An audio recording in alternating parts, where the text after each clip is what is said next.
Hola a todos, bienvenidos a un nuevo episodio del podcast Terror cerca de ti. Quiero agradecer a todos los que me han escuchado, por los que son ahora ya 3 meses y con 14 episodios.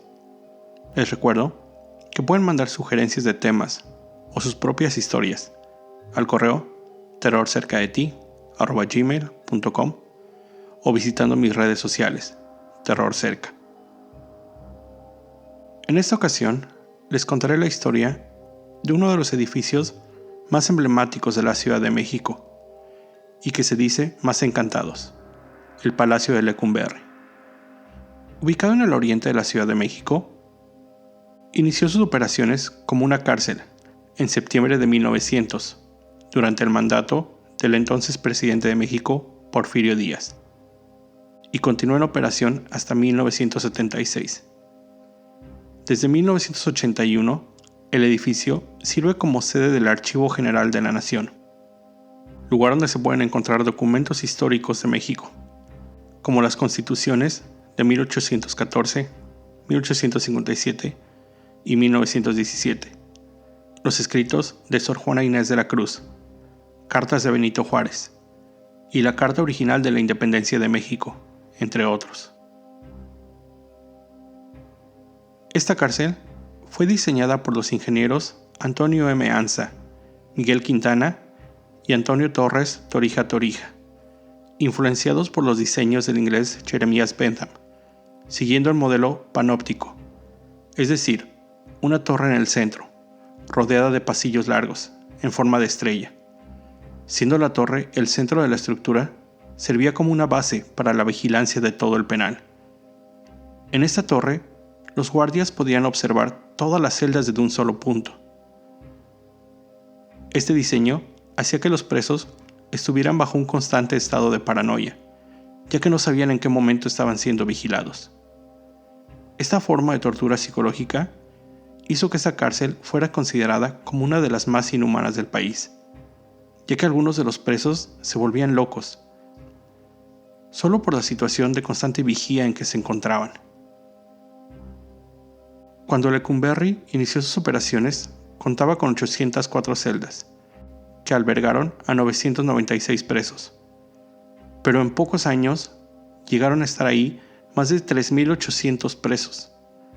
Algunas celdas, que originalmente fueron diseñadas para un solo preso, estaban ocupadas por 3 o hasta 4 personas, haciendo que la calidad de vida de los presos fuera terrible. No contaban con alimento suficiente para todos ellos. Y la sobrepoblación ocasionó una gran insalubridad entre los presos.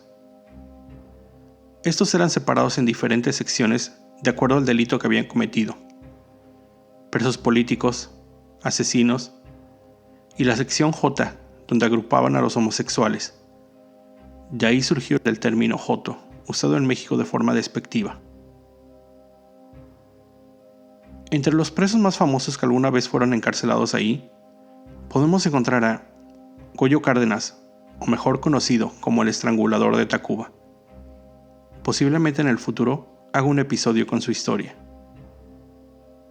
Francisco Guerrero, el Chalequero, otro notable asesino serial de México.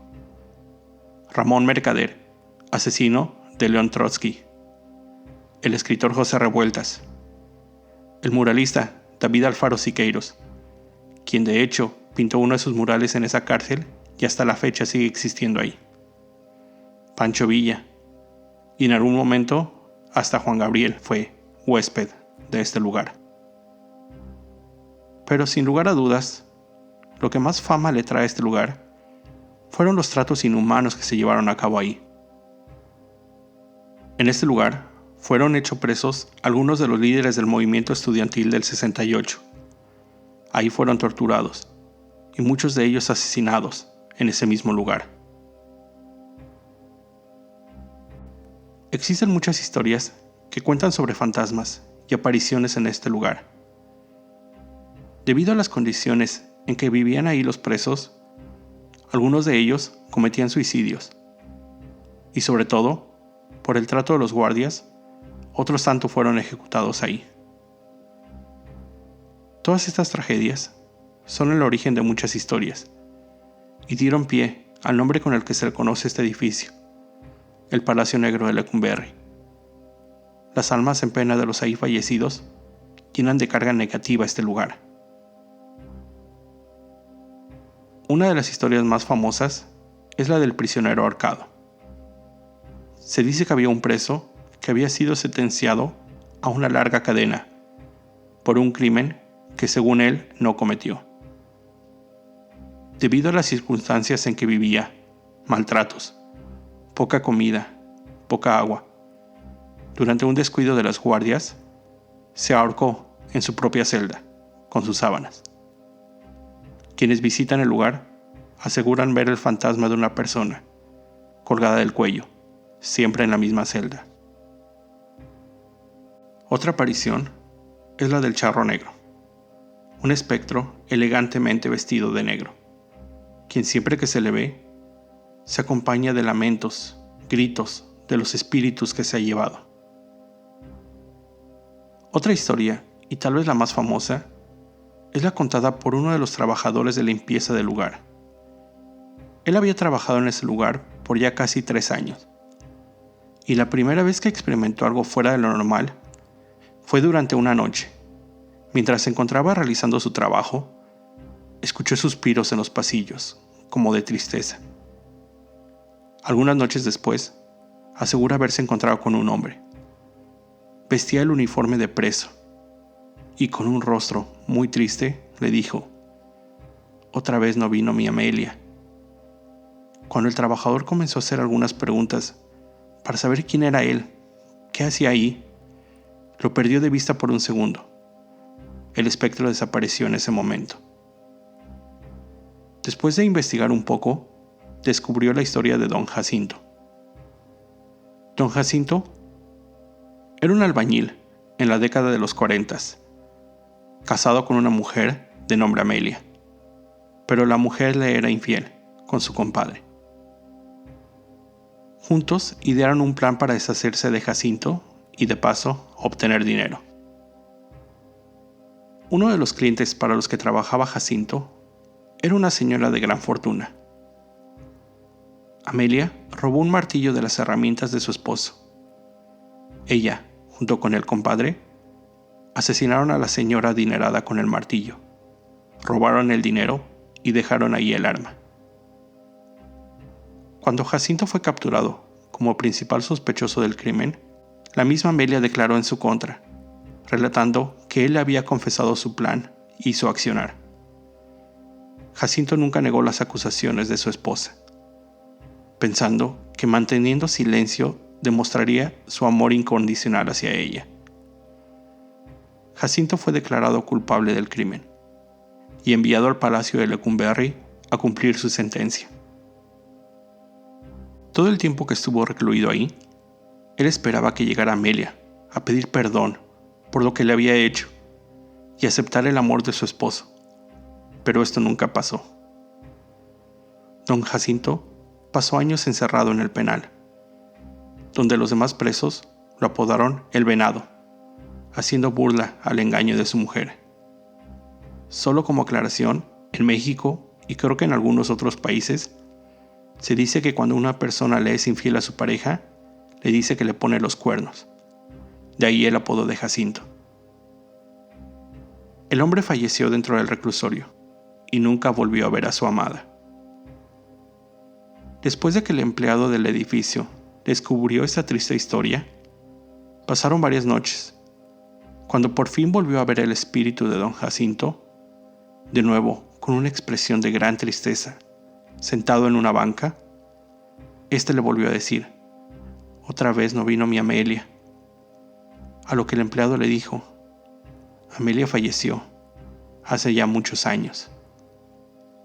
El espectro se levantó y exclamó un lamentoso «¡No!» para desvanecerse en la penumbra de los pasillos de este lugar. Existe un lugar en la cárcel, conocido como Torreón Sur, donde se dice se presenta una gran actividad paranormal. Lamentos de dolor, gritos de desesperación se escuchan por las noches. Esa zona era donde se ubicaban los presos no rehabilitables, aquellos miserables que nunca iban a poder regresar a las calles, y terminaron muriendo en ese terrible lugar. Cuando la cárcel cerró, llevaron gatos al lugar para acabar con la infestación de ratas causada por las condiciones insalubres del lugar. Pero cada noche, después de las 8, todos los gatos se juntaban en la puerta 8 del inmueble y maullaban por horas, como si hubiera algo o alguien detrás de esa puerta, cuando el lugar ya estaba vacío. La cárcel dejó de funcionar como tal en 1976, cuando la fuga del narcotraficante cubano Alberto Sicilia Falcón fue la gota que derramó el vaso. El escape, sumado a lo que ya había mencionado de desabasto de alimento, que causaba desnutrición entre la población, insalubridad y la ya conocida corrupción, ocasionaron el cierre definitivo de este lugar como prisión. Actualmente, el Palacio Negro de Lecumberri abre sus puertas para consultas oficiales de los documentos ahí preservados. Pero, para los más aventureros, también ofrece recorridos nocturnos. Son visitas guiadas todos los jueves, donde la gente puede presenciar de primera mano las leyendas que se cuentan. Si alguno de ustedes ha podido visitar este lugar, envíenme su experiencia al correo terrorcercadeti@gmail.com. Con esto llego al final de este episodio. Recuerda siempre estar alerta, ya que el terror se encuentra en todas partes. El terror está cerca de ti. Cuando el miedo se convierte en terror, hay una historia que contar.